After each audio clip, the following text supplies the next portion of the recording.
Right. Welcome everyone to the our Missoula Community Advisory Group meeting. This is September 27th. Good to see everybody. We are generally going to use this time for an update and an overview on the street types component of the our Missoula project. So we're looking forward to being able to share that and be able to provide that today and answer any questions and facilitate any discussion around that. Before we do that, we're going to jump into a quick project update in general. But before we get to that, let's just see if there's any public comment today on anything on or off the agenda. We can take that at this time and then move into the rest of the agenda. Is there someone asking a question in the chat? Yeah, let's see here. Heather chatted that she isn't able to join today. Gotcha. And Paul Phillips said he was in the same boat. Oh, yeah. All right. Well, seeing none, I'll bring up the presentation here, and we can kind of jump into things.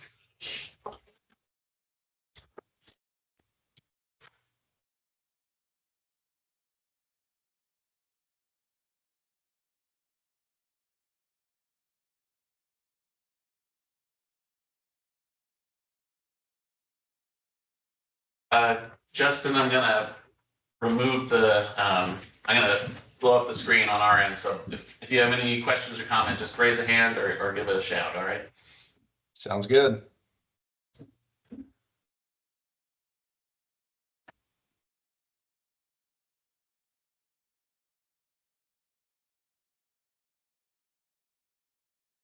All right. So just want to recap kind of, where we've been. So far on the project, especially related to the code reform aspect and the growth policy, land use plan development aspect. As a reminder, we, hey Ryan, come on in. Oh, you're good. yes. On the code reform side, we released the code diagnostic report in May and followed that up with the related adoption of the guiding principles for code reform that June. Those were based on findings in the code diagnostic. And since then, I've been working on formalizing an approach to the code reform effort as far as the scope and content.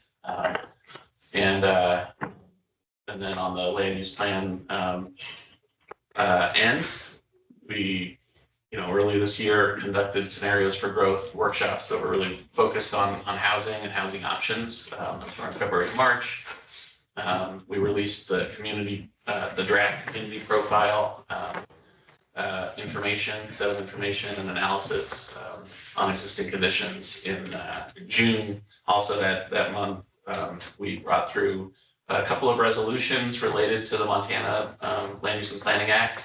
Those were to establish a planning commission and to adopt a public participation plan as required by the Planning Act. And then followed up in July with the next kind of main round of community engagement around the growth scenarios, where they were focused on the three scenarios we developed for identifying trade-offs and discussing trade-offs related to growth. And since then, we've been, processing, taking in the feedback and input that we received during that and working on drafting the land use plan.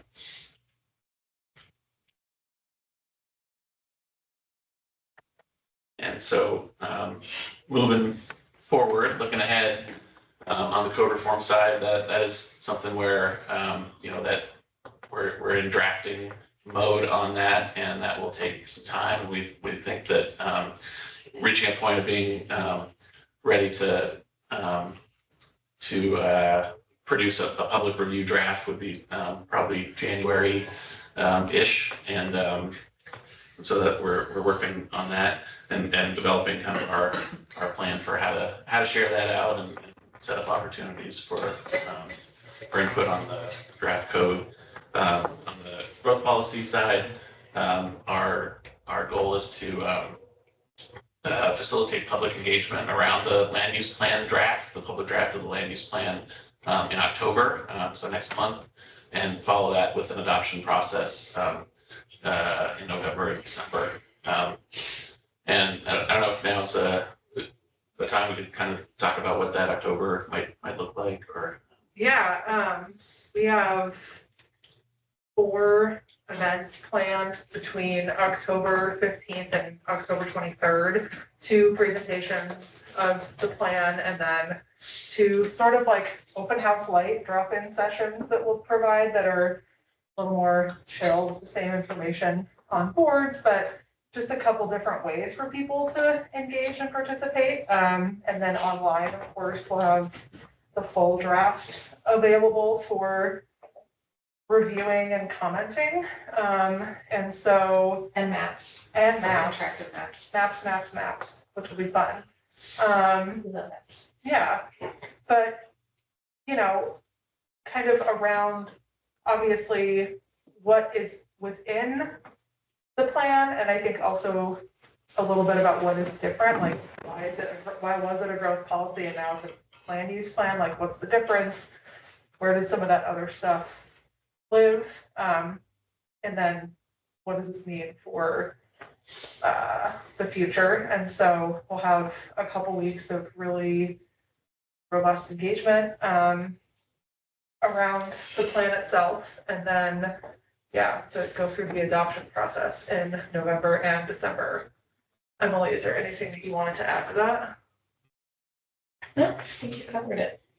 So we'll be putting out some newsletters and notices in the next few days around that. Actually, I will add, sorry. No, please.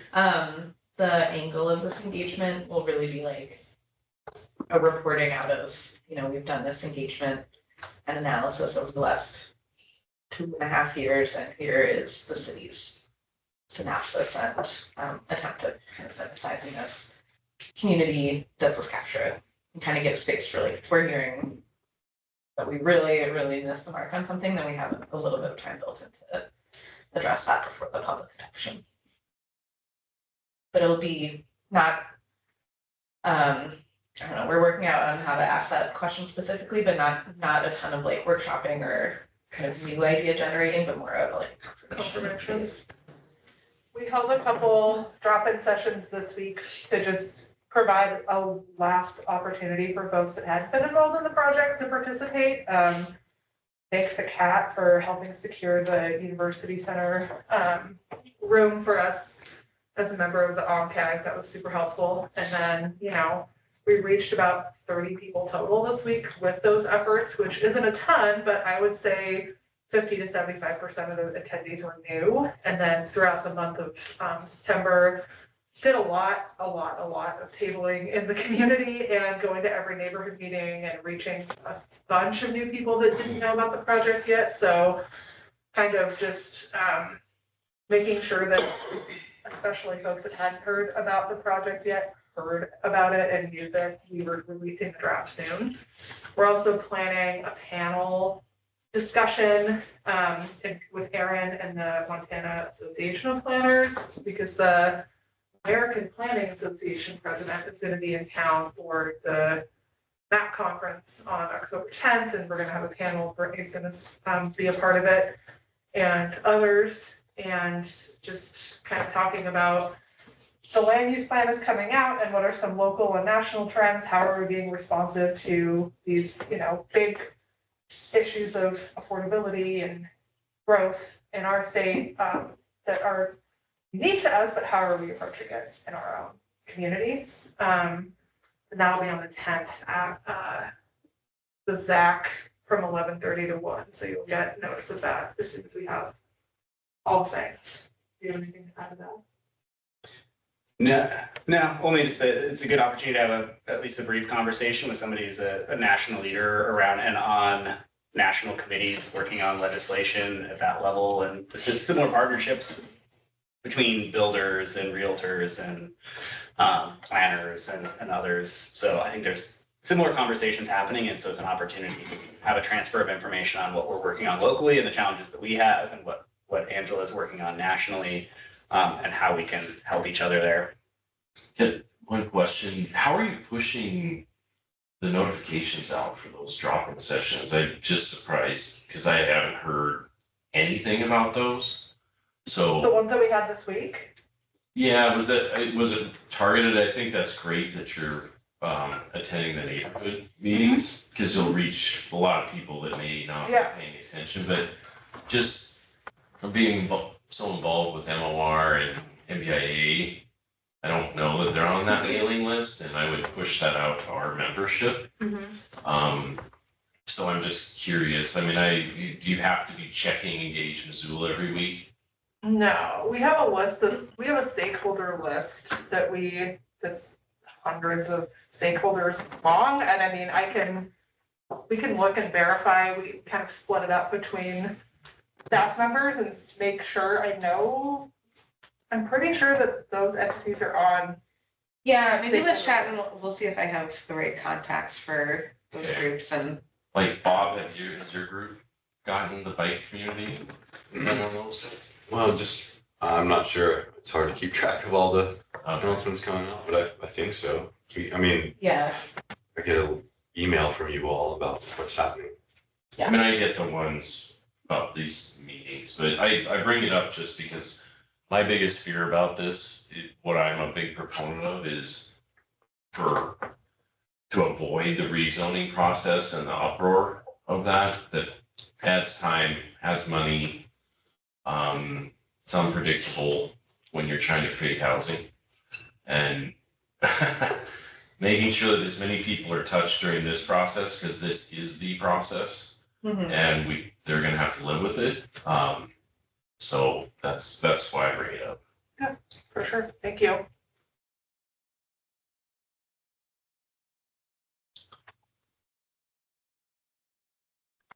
Yeah, Ben. All right, thank you. Yeah, great point. So just as a reminder, anyone following these meetings, the project website is listed on the slide, and that we have resources available, materials related to the project available on the web.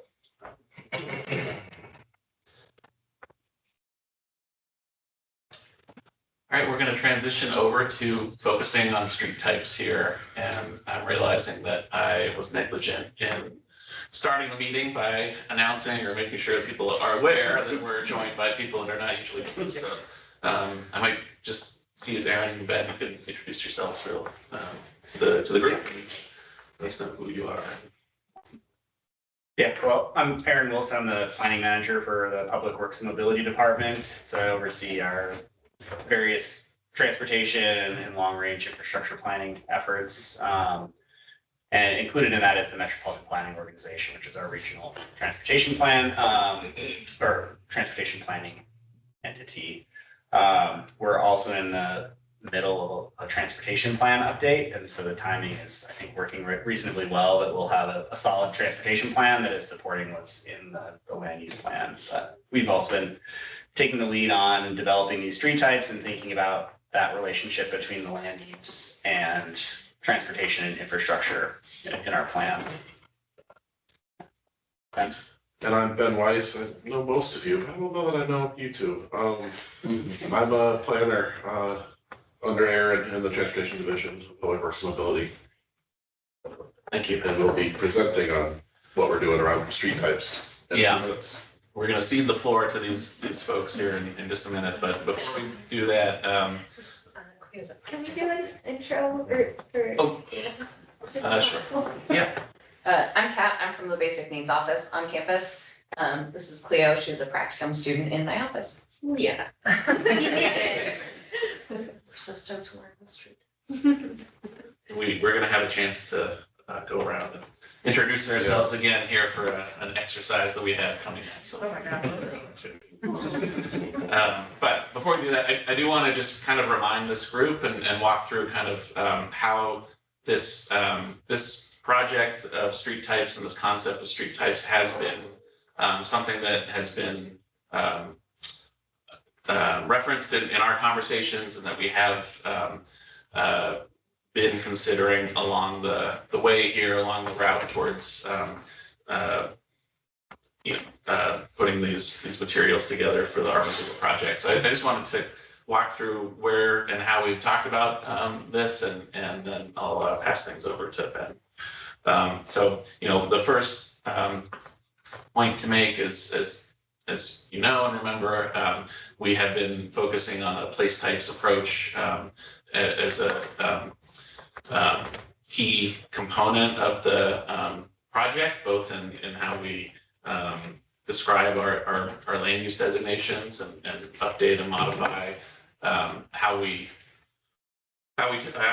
describe those and talk about those and communicate them, and building on consideration of land use to also incorporate aspects of form and mobility, and the intensity of all of those kind of together as a way to better communicate and understand what we mean and what we envision for different places in town. So that's a concept that we've been talking about and building on, and we also refer to that for street types as well during our kind of some of our previous conversations about that in a similar way, and that looking past just kind of a functional class designation for streets to consider for aspects of design, form, and mode are a way to better clarify our policy goals as they relate to streets and how the streets will interact with our different places.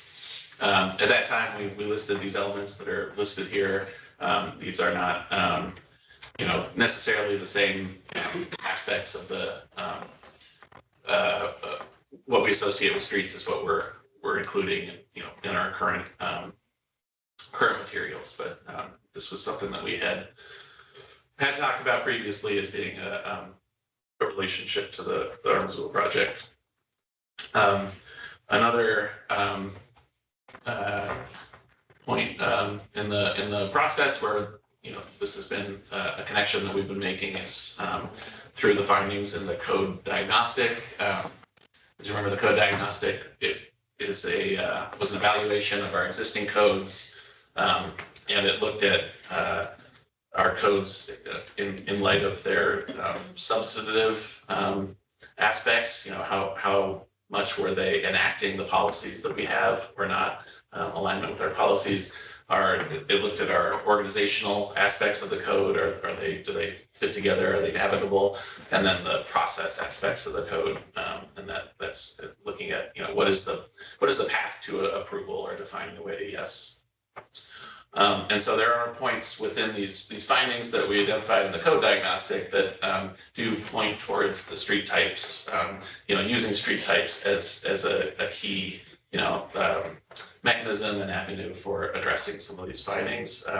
So within the 4 key findings that are related here, that codes present barriers to housing equity, supply, and affordability. Codes don't promote compatible infill. Codes don't support mobility and climate policies, and codes are just difficult to navigate for everyone. Especially the 3rd and 4th finding are where we see a real connection to using street types. So I'm just going to run through a few of the points in the diagnostic where we reference this specifically. For example, related to compatible infill development, especially related to mixed infill in mixed use areas. We reference that there are incompatible street designs that aren't ready to support pedestrian oriented developments, create confusion. And so this is a way to make those connections and make that more workable. And then moving on to the one of the key findings was just this was really in the substantive bucket of the code diagnostic, which is that our codes are not implementing our policies, especially related to mobility and climate. And so in the diagnostic, we call this out specifically related to pedestrian infrastructure. That the infrastructure requirements that we have for sidewalks and can be calibrated to meet the needs here, and that the street typology project can help to ensure streets are designed for future land uses and that the appropriate mode is prioritized. I think more broadly than that, we see that there are conflicting priorities in the right of way for how we design and use our streets in order to meet our different policy goals, and that those conflicts are carried forward into our codes, and that the more we can resolve those through this street types approach, the clearer it will be for users. And so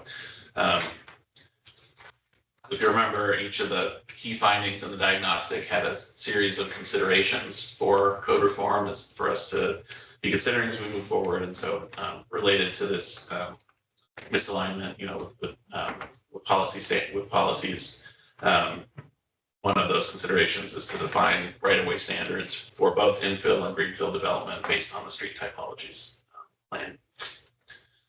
And then finally, moving into the fourth key finding in the diagnostic is that the codes are just hard to navigate. They're hard to use. They're hard to understand for both for users and staff. And what we found through that process and through that evaluation was that a fair amount of that occurs and relates to the right of way. And that is both for the within the right of way itself and for how streets and rights of way connect to the sites that are adjacent to them, the development that's adjacent to them. So in that chapter, in that section, we identified different ways that this occurs, but generally called out that a citywide street typology will unify both policy and code to ensure streets evolve in line with city visions and priorities. And that the consideration for code reform should be to coordinate standards related to the right of way, including boulevard, thoroughfares, street trees, site triangles, fire, on-street parking, and also promote expanding the tree canopy. And that is certainly impacted by this. And we also see this as a chance to create that clarity and set expectations that are clear. Does the city see right-of-way widths changing? And there is a lot of conflicting priorities, but I'm just curious if, it's been 60-foot right-of-way forever, typically for a local street, but is that something Potentially, that's under discussion or no? it is, To get wider? yeah, a little bit for local streets and maybe even narrower depending on the place type. We'll get into that a little bit more. Okay. Yeah, that's a good question. Ready to dive into things, and so this is the point for me to pass over to Ben, unless there's any questions just as far as kind of the relationship to our Missoula project. And I think the point I wanted to make, is just that street types was a project that we had identified along with our Missoula project, and it started as kind of a discrete effort. And I think that we've recognized as all of this work has gone along that it can play a major role for us in helping to address the issues that we're looking to solve through the Missoula project. So we see it as really a key piece of this. I don't know if it's applicable, but since Aaron's here, I mean, were there takeaways? Because it was a major city-county project with the build project as far as, because that was the most unique street cross-section I've personally seen. And I don't know, I hear biased feedback, but it hasn't been great. And, it was very enlightening to ask the question to Shane Stack, and he said, well, I thought they're narrower and people are driving slower. That was the point. But have you guys been informed by decisions that were made on that project? Hey, can you say where that was? It's Mary Jane Boulevard, George Elmer, and England Boulevard out in the Subterranean The new master plan area. roundabouts on Mullen. Yeah. Yeah, It's a little early to tell. One of the, we didn't get all of the grant money we'd applied for, and so we weren't able to construct the full non-motorized facilities. So there are roadways without sidewalks, without the bike lanes that were kind of depending on development to fill in. So I think that until the street is fully lined with development, it'll be tough to really Yeah. say how it's working. Yeah. We've certainly heard some of those complaints about the narrow lanes and people where there isn't development are going 40 on them anyway. And so, well, yeah, I think part of this is trying to shift expectations of different types of streets in the context. And so, yeah, I think we did learn, we are learning as we go on the, Mary Jane and England Boulevard, and it's a slightly different design maybe. But the goal, we had these sort of disconnect from people where, they get frustrated if they can't drive fast, but also the number one complaint we get typically is from people who are driving too fast in their neighborhood. So it's like people want to drive as fast as they can in other people's neighborhoods, but then they want everyone to drive as slow as possible in their neighborhood. And so we need to reconcile that a little bit. And one of the things we're trying to do with street types, and Ben will get into this, is try to set those expectations about like, what is the purpose of this street? And what should your expectations be about, how fast you can drive or what types of transportation is being accommodated and things like that. I don't know I think it's going to take a while, it takes a while for people to adjust to new, like narrower travel lanes require you to drive slower. I think people see a new street and they're like, oh, I should be able to go 35 through here. And that's just not what we're designing for. So I don't know. But I think we're getting good feedback on like truck traffic or, there's just a lot of uses out there right now and a lot of activity that maybe isn't, with all the construction and stuff. I don't know that is the long-term use of those streets. As some of that construction wraps up, you're going to see less of the construction traffic and things. So I don't know. And that's just part of the juggling. I mean, you got the maintenance side of it, the snow removal side of it, the biking side of it. Yeah. But you drive through Hellgate Meadows or Hellgate Village, the older one, Yeah. and very narrow streets that you immediately feel like you've got to drive slower. Yeah. It's almost one lane. Yeah. you also look at our crash map and there's a hole in that neighborhood where there aren't crashes. And the rest of town is blanketed.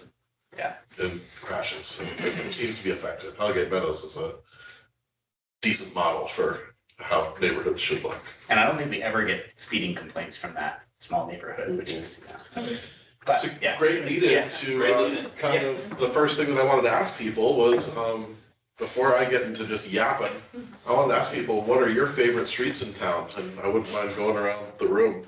Emily, I'm gonna put you on the spot. I feel like I've used this answer before in other meetings, but I really like that few block section of Pine Street where there's that really wide landscape boulevard in the middle. And it just feels really The old part by the courthouse? Old courthouse? The old federal. Old federal. Oh, Yeah. kind of like from where adventure cycling is, maybe over to Madison, where it's just this really Yeah, kind of nice landscape. Yeah, island in same- the same middle. spot there. Yeah, yeah. Ryan, what's your favorite street in town? Personally, 39 Southwest Higgins, because I drive that pretty slow, but it feels like it's wide enough and has bike ped facilities on it and it all fits. And traffic moves pretty efficiently Yeah, compared to streets like Brooks and Orange and whatnot. I like that street too. The fire hates it. They do. Yeah, because that center median makes it too narrow for them to pass.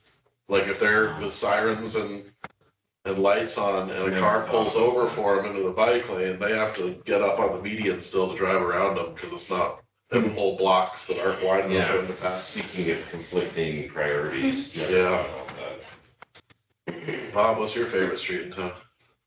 Not sure I want to tell everyone. Pins and needles over here. One, I don't want to overtake it.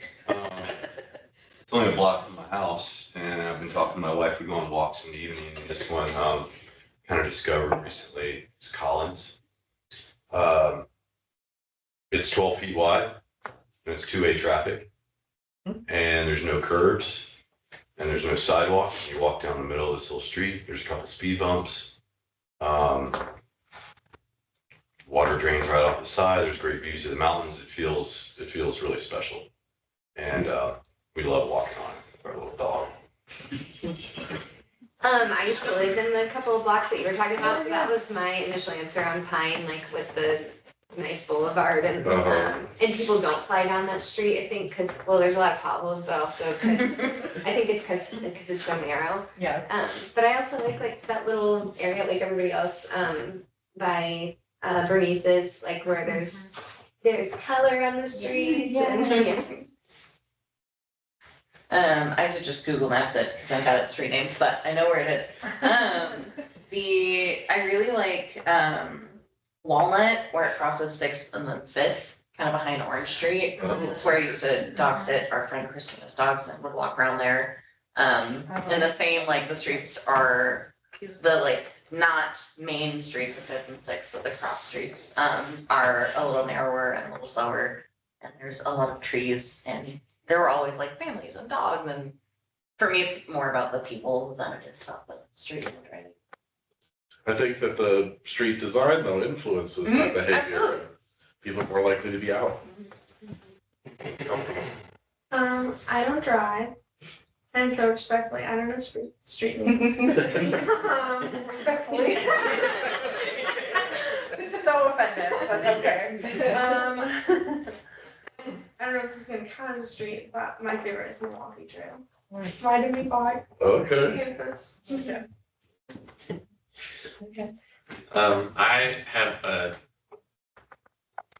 I want to juxtapose the street that I like with one that is, I don't like.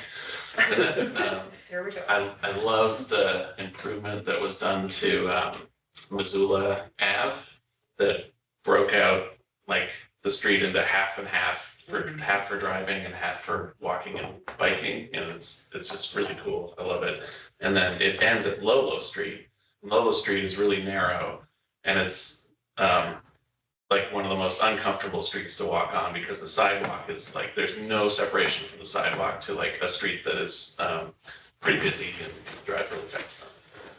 Well, what's interesting, you say it's narrow, but it's actually, the asphalt width is wider than our design standards, but not wide enough for bike lanes.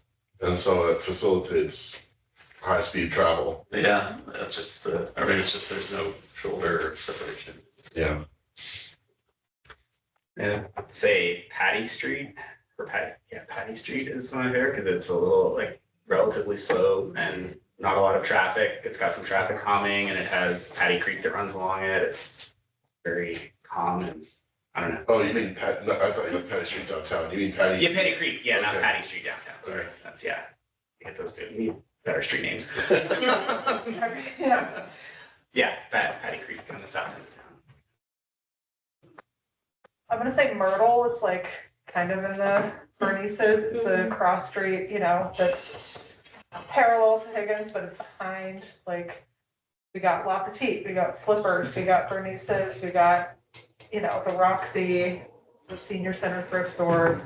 It's walkable. I walked a lot during COVID, and I've sort of been around in that neighborhood, and I just like love going around that area. Justin, what's your favorite street? Man, I was worried I was gonna get asked this. Yeah, I used to live over on Plymouth in the slants, and I loved it. Right up until the no stop sign thing, which since I moved here has never made sense. Once every other month there'd be a loud crash from somewhere in the neighborhood where, two people would intersect. So uncontrolled intersections, I think, can be tough without either more education or something else. But once we started putting in like the small roundabouts, it got a lot better. And we used to start in the slants, and then when I had kids and we'd be on our scooters and we'd bike down. And once we crossed kind of Higgins and got into the U area, it felt safer for some reason, even though there's still some uncontrolled ones over there. But anyway, that's where I spent most of my time in Missoula, is in our kind of inner city. I used to live over by Bernice's too, or right above Bernice's. And those streets there, like I think it's Woodford. Is it Woodford? That's one street off the main drag. Yeah, Myrtle becomes Woodford as it Yeah. bends off of Higgins, Myrtle, or Woodford bends off of Myrtle. That one, I mean, I feel comfortable having my kids like right out in that street, just because it's stop signed all the way down. It's wide. There's nice boulevards there. You know, it feels very safe. It doesn't have the quintessential, you know, trees that some of those boulevards have, but in terms of like, but it's super wide, almost too wide, probably. So yeah, so that's my thoughts. Thanks. Laval, what's your favorite street?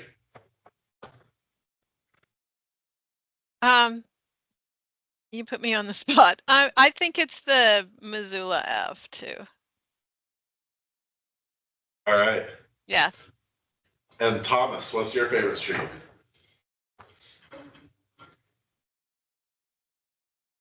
Secret. You're muted if you're talking to us. Thomas, we might have caught you in multitasking, but if you decide you want to share, you can circle back. Yeah. Love to hear it. I think mine might be, it changes a lot, but I don't know that it's perfect, but I really like the new Wyoming Street through the Sawmill District. Yeah. It's a great mixture of uses when I'm anticipating it being fully built out and there being nightlife in addition to daytime stuff going on. It's, I don't know, it's nice to have additional commercial, like small scale commercial opportunities outside of downtown like that are pedestrian friendly, and yeah, that one's generally pretty good. Only thing I would say is, you know, I love the feel of it. That just completely changed that area, but people fly down that street. Yeah. Probably 45 miles an hour. Mm-hmm. And I've stopped at crosswalks and just like, it's crazy what people do. I mean, some traffic calming, I think, would go a long ways on that street to really perfect it. Yep, that's the main police route, though, because of their new station at Catlin, and so we're limited. And again, those kind of conflicting uses. An observation that I had is that over half of you named one particular street type when we get to the types as your favorite street. So that's pretty neat. That neighborhood greenways, you guys named a lot of neighborhood greenways as your favorite streets in town. We, as you can tell, just from going around the room, we ask a lot of our limited right of way. We, streets move people and goods. They provide access to businesses. They contain green space and street trees. They deliver utilities. You know, we don't even see some of the functions that streets provide, but we rely on them. And they furnish storage for bikes and vehicles.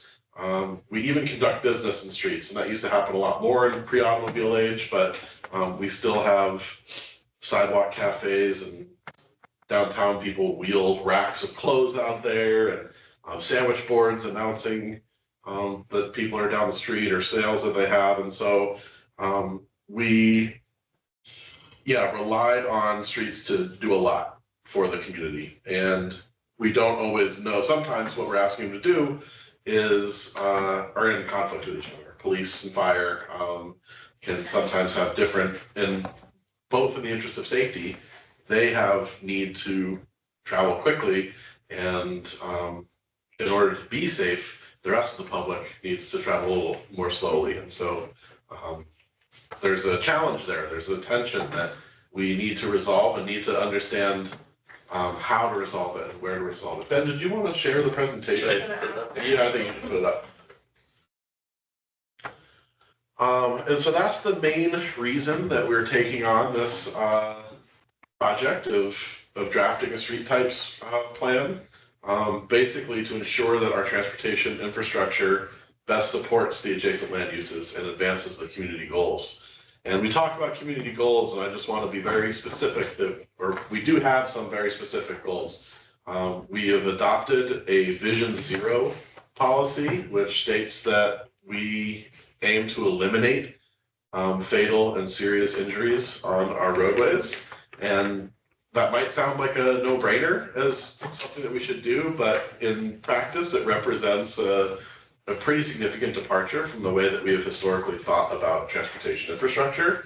A more traditional approach seeks to minimize risk and for all crash types, and in doing so, sometimes just spreads them out rather than like actually targeting them. And it relies on human behavior to be perfect, whereas a Vision Zero approach acknowledges that humans make mistakes and says that those mistakes shouldn't be fatal, and so or life altering. And so designs, single lane roundabouts are a great example. They while people get used to them, they might generate more crashes, but the severity of those crashes is significantly decreased, like 80 or 90% or more. From, say, a standard signalized intersection.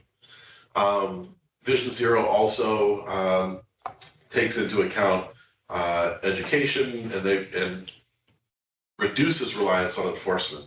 That street design should be self-enforcing and should communicate to people how you should be behaving on that street.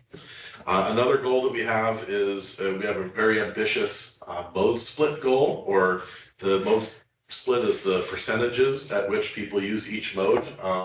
Our way of measuring that is through the commute trip, which is not everything. Imagine that on your neighborhood streets, you see people that might drive to work and back, but then when they get home at 5, they go biking and walking with their kids. Those are still trips. We just don't have a great way to count those. So we rely on commute statistics. Currently, Missoulians commute by single occupancy car, about 70% of their trips. Our goal is to cut that in half by 2045, and getting there by quadrupling the amount of transit use and tripling the percentages of people biking and walking. We are already among the national leaders in percentages of people biking. It seems to be we have a lot of things going for us for that to be the case in Missoula. We're relatively flat. It's pretty nice here, weather-wise, climate-wise. Our trip distances are, with our current development patterns, are longer than maybe conducive to walking trips, but biking is pretty competitive with driving in our city, and at certain times of the day can be faster. And so building on that kind of legacy is one of the things that we want to do. It sounds extreme, maybe, cutting driving rates in half, but some of the modeling that we've done that looks out that far, models are not perfect, but they basically show that much of Missoula, if we continue at our current rates, that much of Missoula becomes a parking lot for a lot of the day. And that just isn't sustainable for anybody. Parking lot meaning traffic. Meaning traffic congestion. Not they're parked their cars and they're using other modes. Yeah, no, thanks for the clarification, When yeah. you first said that, I'm like, well, that's good. It also might require a lot of extra parking It lots. will require a lot of extra parking lots, but I mean, think of most of the major streets looking like Reserve at 4 on a Friday. Yeah. That's not a Missoula that we want to live in, and so we need to promote other ways of getting around. I think we have 7 parking spots for every car in the valley if we hold to national statistics, so we could park them all. Yeah. And get rid of a lot. Yeah. Just challenge that. Ben, I have just a question on the modeling. Yeah. The mode shift goals, they're pretty awesome, I think. Does NDT and our city models, when we're planning the streets, reflect and have been changed to reflect this having of SOV trips? Models, because they're built on existing inputs, you know, it's kind of you plan for what you already have, which is a flaw. What we've done is de-emphasize those sorts of volume models in our design process. Or we use them and show growth, you know, some standard growth in vehicle trips, but use that as a worst case scenario to actually pinpoint the mitigations that are needed to not achieve that, rather than saying, hey, there's gonna be this many vehicle trips, we need to blow out the road. Instead, we're saying, oh gee, if we don't adhere to our goals, there's gonna be this many vehicle trips, what do we do to try and alter that? We have climate and resilience goals with our urban forest, and much of that exists in our rights of way, and a lot of that is aging. To be nice about it, I don't know, I'm sort of fearful that we're gonna see a clear cutting of the U district in my lifetime, which would be devastating, you know, and so how do we plan for that sort of replacement and maintenance? And let's see, what goals am I missing? I know that there are some kind of stated. I'm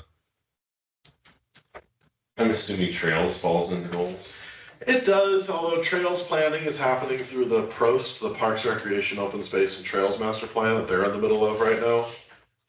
And so we're not classifying them in the street types plan. They're kind of laying that foundation in their plan. So they would handle through subdivision, would be parks. Yeah, we're still gonna do match that plan. Yep. I guess, you know, the other major goals are around equity and community connections and accessibility, and making sure that people who are too young, old, infirm, or choose not to drive can get around easily. Justice, equity, inclusion, diversity, those, right? Yeah. And so then targeting, you know, looking at neighborhoods that maybe have been underinvested in and seeing what can be fixed.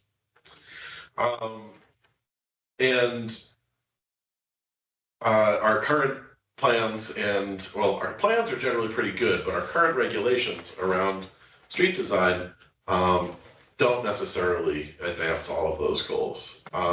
We are following a recommendation from the 2020 Long Range Transportation Plan that says that we should create this new street type classification and then create design standards around those. The functional class-based design is not sophisticated enough, and functional class is kind of a traditional way of organizing streets. Currently, there are excluding highways, there are arterials, collectors, and local streets, and it's kind of understandable, those three distinctions, and you can probably, picture in your head what streets might be local and which ones might be collector and which ones might be arterials. Where that breaks down is when you factor in land use. And so you have, one way that I think about it is that the streets between Russell and Reserve and the railroad tracks and Broadway, those kind of industrial streets over there, those are local streets. And then a narrow residential street in the Rattlesnake is a local street. And if those were going to be rebuilt today, they would have the same design standards associated with it, which would probably be overbuilt for the residential neighborhood and underbuilt for the industrial area. And so how do we create types that recommend designs appropriate to the land use that they're passing through? We also have disparate street designs in different parts of code. There's different sidewalk widths and subdivision regulations as there are in our public works manual. There are, some of our regulations promote turning the boulevard into angled parking, which is against our tree goals, and things like that. And so how do we, but maybe in some instances, angled parking is appropriate. So how do we provide guidance around that?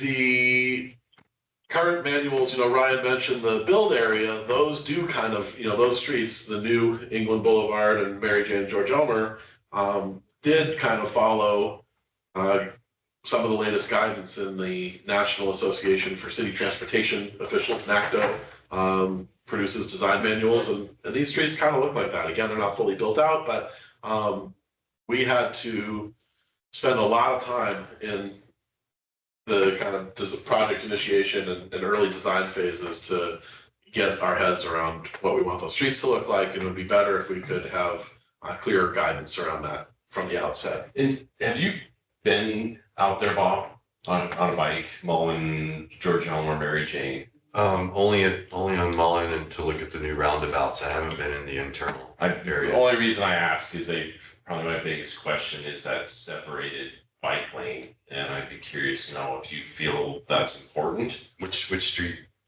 Mary Jane and portions of George Elmer, or no, it didn't get built on. George Elmer hasn't been built yet, but Mary Jane, some of the protected bike lane has and some hasn't, is my understanding. And, there was budget constraints and, lack of funding. It's a pretty significant expense, and it seems like in that residential setting, bikes and peds can share like a bigger 6 foot, 7 foot sidewalk as opposed to two separate sidewalks and long-term maintenance. I just wonder what the asphalt bike trails can look like in 20 years. Yeah. No, it's worth considering. Usage is also pretty light right now, but we're working on connecting the trail across the river where it ends at Grove Street, kind of your third, connecting that across the river and up to Mary Jane. And so those people would have a kind of quicker bike ride into town than drive at certain times of day once that is in place. So I think that could drive usage in a different way. And was there ever a trail connection made to Hellgate Elementary? Because I think that would get heavy use. Not fully, but there's existing sidewalks in Pleasant View that connect through the neighborhood even when the street doesn't. To Hellgate. Yep, so from Mary Jane to Hellgate. I think the George Elmer side, we're still working on those connections. This was Highest Way or whatever it was supposed to cut across. Yeah, still looking at that. I have a quick, high level, probably pretty basic question, but is the about the process? So are you guys looking at the place types that the city is working with and then assigning transportation goals or to those same place types? It's not gonna be another map with different boundaries and stuff like that, is it? No, we're exactly the kind of final bullet point is that it's, coordination with place types has been essential to developing this. And I can talk a little bit more about how we did that, but we basically, can you go a couple slides ahead? Can I add real quick? So the street types, especially this kind of high level, here we go. It's part of the land use plan. So Okay. there's that information. Yeah, so it's in the chapter next to the place types chapter, and they are talking to each other throughout the whole thing. But so basically, what we're coming up with, supplementing the functional class. Functional class is gonna stay, because that's kind of a federal requirement and has implications with the state. But we are looking beyond functional class to incorporate land use, specifically the place types in our mapping, our different transportation goals, and then the different functions that we ask our streets to do that we have, divided into person mobility, vehicle mobility, greening, curbside activity, and placemaking. And so, as a reminder on that land use side, these are the kind of place type designations that are coming out. And so we don't have a different type for each place type designation, but the place types will influence the design for each type. So a neighborhood residential street in an urban residential place type might look different than will look different than a neighborhood residential street in a suburban or rural residential place type. Transportation, we looked at functional class, we looked at our long range plan, we looked at emergency access and freight plans. We looked at different mode plans and, can you change the slide? Oh yeah, sorry, and then another one. Maybe I should have just been sharing my. On the right there is the bike map from our bike facilities master plan showing existing and planned bike routes. I don't expect you to read it at this scale, just knowing that it's there. The bottom left image is from Mountain Line Strategic Plan, and it shows their long-term network. All those red lines are what they expect to have 15-minute service or better by 2045. And so again, making sure that our streets can support that level of transit service and encourage, again, work with place types to try and promote development close to those to maximize the investment in transportation. So Mountain Line has no plans to serve the Mullen Road area or Lower Miller Creek in our long That range? little red line that goes out does serve the Mullen Road area. Yeah, and Mountain Line's updating their strategic plan right now, and that's one of the questions is how to serve that area west of Reserve Street, the Mullen Road or Duquesne Master Plan area. Miller Creek is a little bit trickier, just it's So far out there and. yeah, it's far out and it's pretty low low density. density. It's hard to get the ridership, but I think they're looking at ways to try to serve more efficiently the outlying parts of, like Target Range, Miller Creek, the areas that maybe have low ridership, but still have something for transit. Yeah, they're contemplating an on-demand service right now that would basically be like a Uber that only brings you to the mall. And then you'd get on a, Oh, that's, so it's not Mullen Road, it's something else. It's, must be Broadway. it's not on Mullen, it goes through the neighborhood, like, not Englandy, that's like O'Leary to Connery to, England, or I think is what it is, and then it turns around out near George Elmer and comes back in. It also, there are lines on a map can move depending on how development happens, and, they're gonna put a new transit. They're gonna put their new bus barn out in that direction, so it might be easier to serve, depending how and where George Elmer connects up to Broadway, might change the routes a little bit, but they are anticipating being out there. All right, another one, Ben.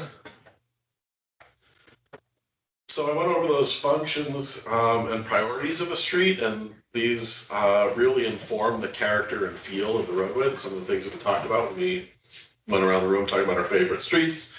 Person mobility is complete streets for multimodal travel, and that ped bike safety and comfort take precedence over vehicle convenience. Greening is not just street trees and boulevards, but also additional and innovative stormwater management and pre-treatment, ways that we can, again, we're asking our right-of-way to do a lot. How can we make that how can we integrate as many of those functions as possible? Placemaking, two people named Myrtle over by Bernice's. That's a great example of placemaking with parklets and, outdoor seating and planters and bike racks and art, and really just making it a place that invites people to hang out and not necessarily conduct business, but it certainly benefits the businesses next to it. Curbside activity, this is one that outside of downtown, we don't have a whole lot of conflicts, but we're getting there with increased demand for on-street parking, as well as vehicle or bike parking. We're seeing increasing requests for EV charging in the right of way. And so what does that look like, and how do we manage that? Bus stops, loading zones. We don't have a shared micromobility system in Missoula, but it's potential. A lot of cities have it. What does that mean? Electric Shared scooters, electric bikes, stations where you'd pick up a smaller, low-speed vehicle of some kind and take it where you're going. And so how do we, again, thinking about how we balance those activities within a street. And of course, vehicle mobility. And so it's things that could prioritize vehicle mobility include extra travel or turn lanes, bus lanes, and we just need to be careful not to sacrifice safety for other users. When is the Brooks Corridor study planned to be done? Good question. Aaron?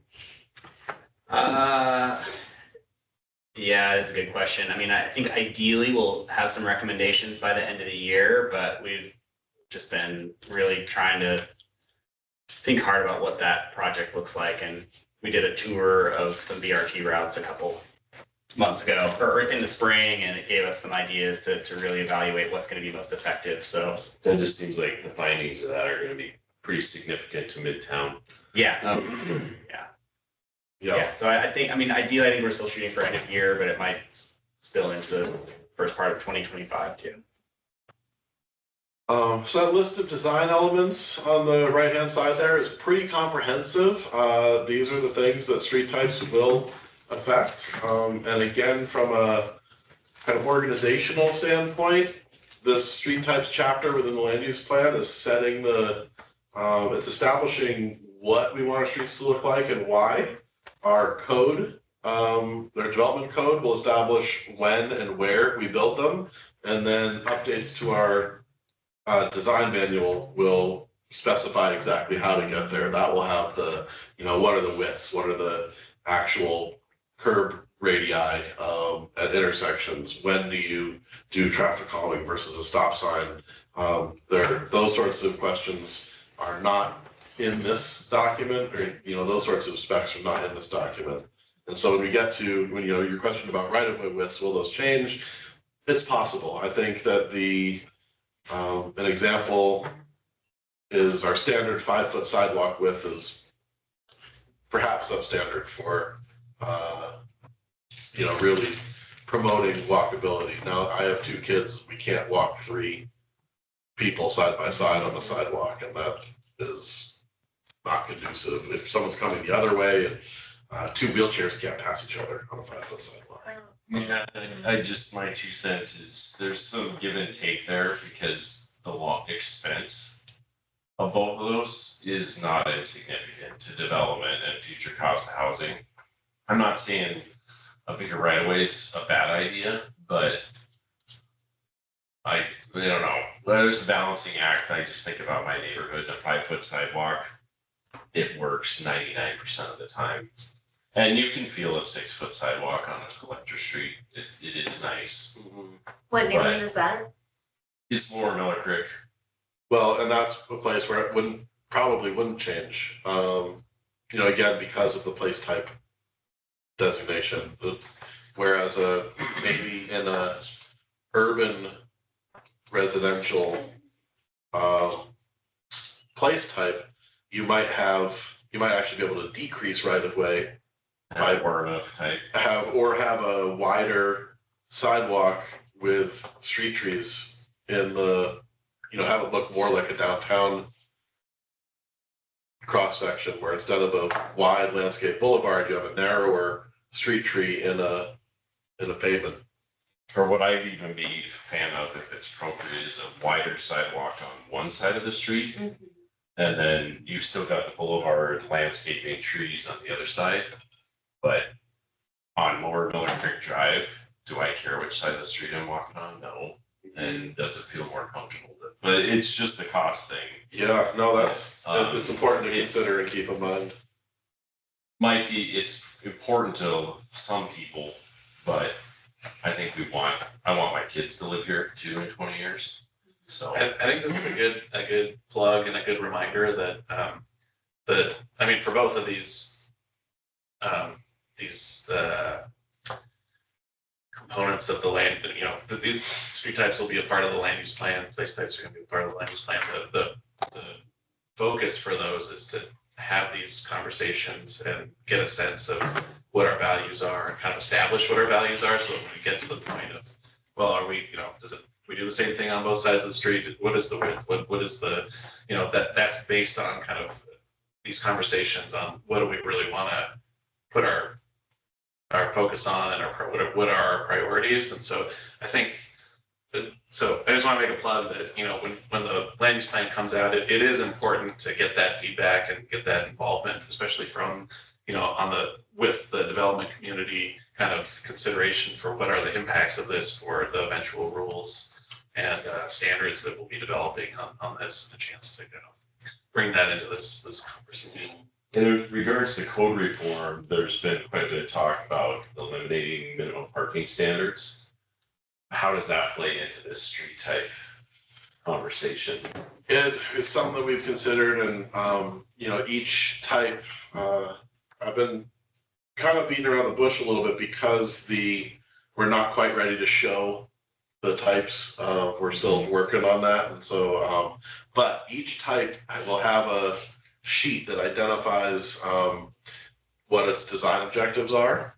And I can tell you that our residential street types are on-street parking is a kind of primary design objective for those because we know that off-street parking requirements might be changing.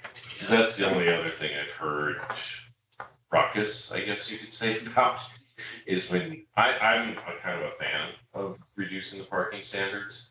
And I think the code diagnostics kind of showed the cost impacts, but I mentioned that to the builder community and people came. And we're talking baby boomer generation. They just lose their minds when you say we're taking away your parking and somebody else, stranger might be in front of my house, so. Well, I think it's important, we'll have to make sure we're communicating, removing the requirement for off-street parking doesn't mean it doesn't get built, it just means that it's not required. Existing parking isn't getting removed. Yeah. Yeah. There's so much language like that we need to. Yeah. So I think people often equate we're getting rid of minimum requirement to we're prohibiting off-street parking. It's not the same thing.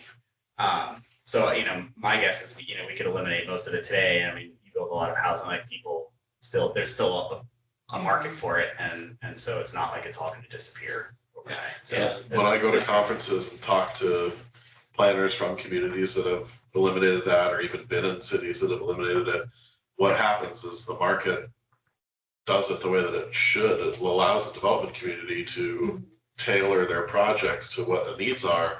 And people continue to build parking until the density of uses and transit service allows them to, or creates a market for buildings without parking. And so you don't see the amount of parking that gets built actually reduced until it cumulatively is possible. Yeah. Can I, And- this is Laval. Can I weigh in also? Yeah. Thank you. I think you all we should just take a look at what the land use plan ends up saying, and that'll be coming out shortly. But I think there was a sort of a similar takeaway from the input from the growth scenarios exercises, that there might not be a one broad stroke approach to changes to parking, and that there is some need to think about context. So like you will see reductions and maybe context approaches that are even more than a reduction in an actual removal. But I think those are some things we're still needing to work out. So I just wanted to kind of share that perspective. Thanks, Val, and I just want to give a time check here that we got about Yeah. 15 minutes left. Okay. Yeah. The only other thing I would say is I also hear a ton of griping of maybe bike parking requirements as part of that, because there's some buildings in the Sawmill district that require 50 or 60 biking park spots, and there might be 5 or 10 there. So that also just takes up space. Yeah. And cost. Yeah, I think right sizing that is an important part of the code process. And called out on the code diagnostic. Yeah. Can you go to the next slide? Yeah. So the way that we started framing these new classifications are a combination of scale. That's kind of a stand-in some ways for both functional class and the intensity of surrounding development. We came up with neighborhood, community, and regional as our 3 scales instead of local, collector, and arterial.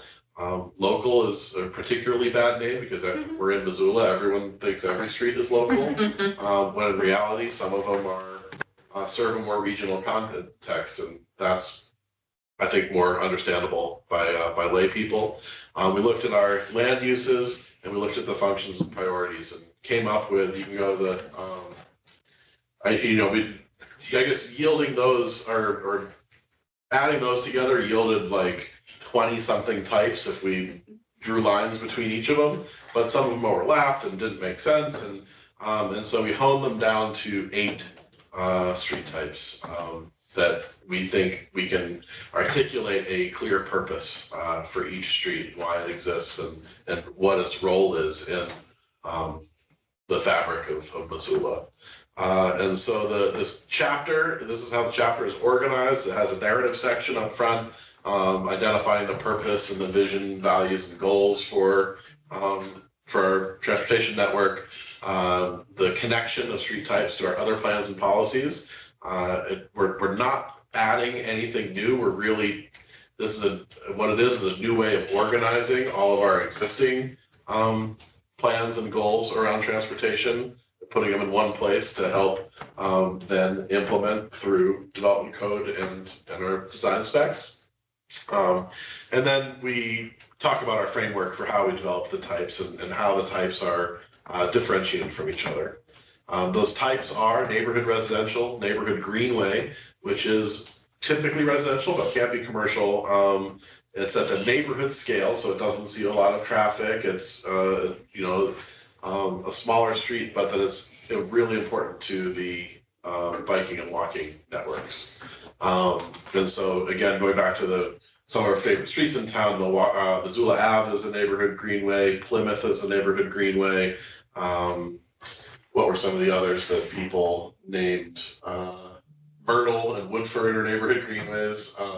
Patty Creek's neighborhood. Patty Creek is neighborhood greenway, so it's there's a network there. And again, those come out of the 2016 bicycle facilities master plan. So we're not changing any designations necessarily. We're kind of further cementing them. Can I ask a question about the greenways? Yeah. Is the idea to create a network kind of or more of a trail system? I'm wondering whether there's a intent to have kind of a lot of them, or if the idea is kind of. It is a lot. There are a fair amount of them. They're not, maybe the term greenway is a little misleading. They're not devoid of cars. Cars need to be guests. We're setting a target speed of 15 miles an hour on those streets. You shouldn't be driving on them unless you live there. And if you live there, you should have the respect to go slow enough that the people, because we're not creating designated facilities. It's a way to inexpensively connect the entire the entire city through a network of biking and walking streets. So pretty aggressive traffic calming would be prescribed on those, while also not having stop signs along them, because bicyclists need the momentum to keep going. You don't want to stop at every intersection as a bike rider. Neighborhood mixed use streets are kind of the transition zones between more industrial and commercial uses and then more residential uses. Think the Draftworks neighborhood in the west side, or the Bayern Brewery. These are all brewery neighborhoods, I guess. Like the Bayern area of River Road, the River Road neighborhood. These that maybe historically had more industrial uses and are transitioning both in time to more residential uses and in space between the more residential kind of western part of Wyoming Street and the more commercial Russell Street. And so these neighborhood mixed use are still at the neighborhood scale, but they serve a variety of uses. Can I ask a question? Yeah. I'm thinking specifically of like Wyoming and the one that goes by Byron. Those are also all my landmarks. I know, like driving past the food bank on Wyoming, so you get out of the sawmill district, cross Russell, past food bank and the bowling alley, and then eventually start to hit a little bit of ag that is kind of in the middle of neighborhoods. Mm-hmm. Does that sort of ag land somehow tie into the street typology or land use, or is it kind of like an asterisk? It's incorporated in the place types. I guess it wouldn't. Do you have any more thoughts on how that would be? Yeah, I mean, I think that, for us, the way we'd be thinking about that area is there's a transition from kind of a mixed use corridor along Russell over towards more residential places, and somewhere in there it would shift from kind of a more urban residential to a more suburban residential, and you'd kind of expect to find more land uses, more more of an ag use or ag type operation or. So it's more landy, maintenance. less streety. Yeah. And the street type would change as you see that transition, right? So the street type. The street design would change, the type might not, but the design based on. Well, you the could place go type. from a community or neighborhood mixed use to a community or neighborhood residential, and that street type could change along a corridor. Yep, certainly, Which that would then affect the design, like how that interacts with the adjacent land uses. yeah. Community being the next scale up, are streets that have higher volumes, they serve a greater role in the multimodal travel network. They still need to be community residential streets, still need to be high quality residential streets. Think Beckwith in the University District, or Johnson Street in Franklin to the Fort, Lower Miller Creek and Linda Vista in that neighborhood.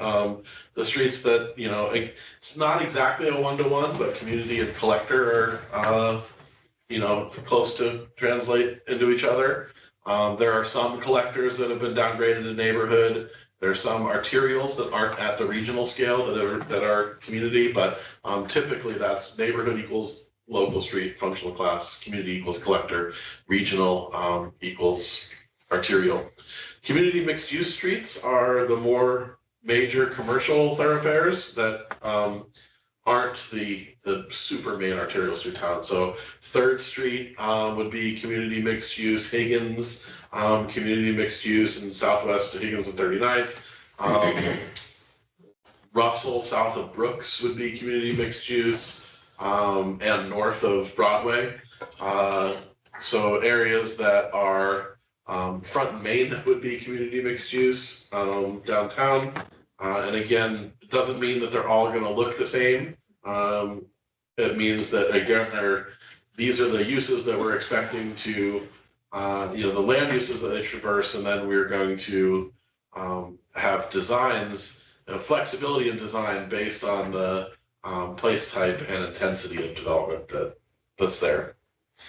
Regional connectors are kind of our suburban highway type more. It's Brooks Street south of Reserve.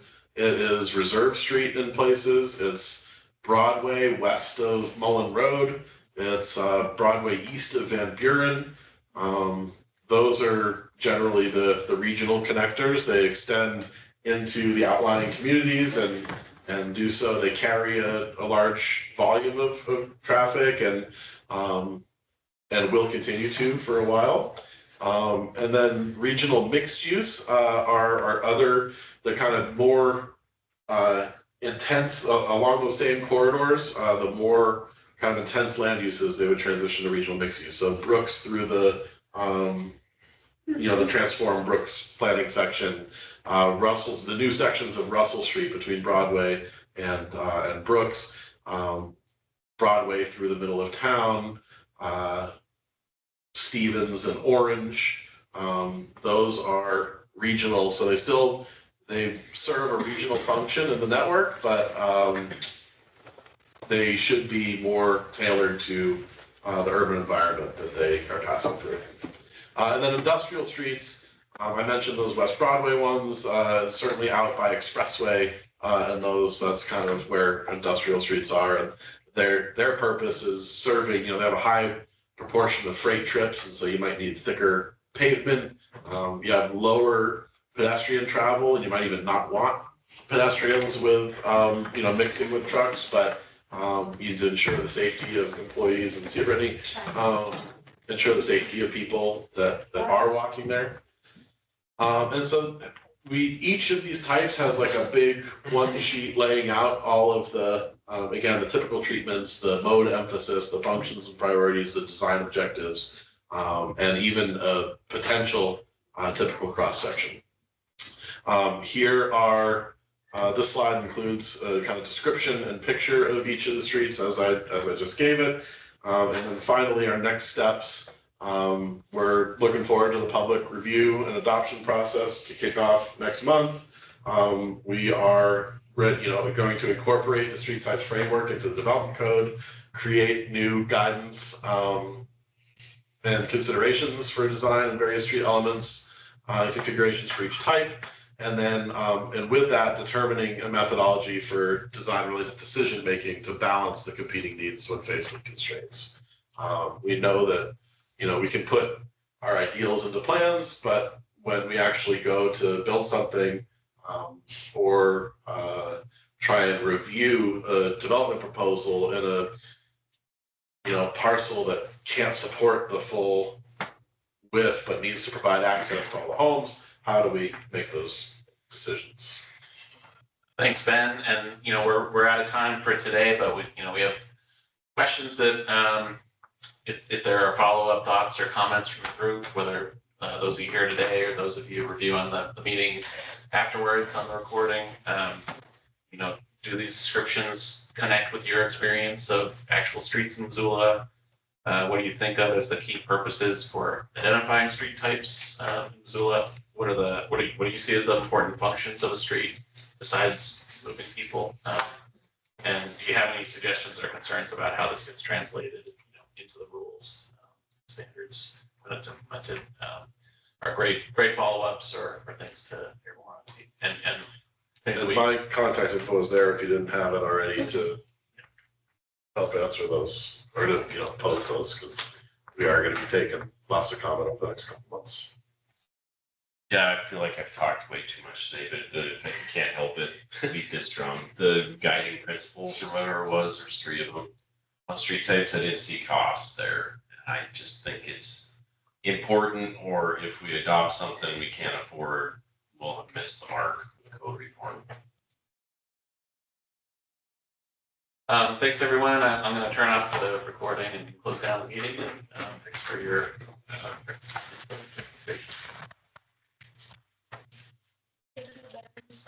Well,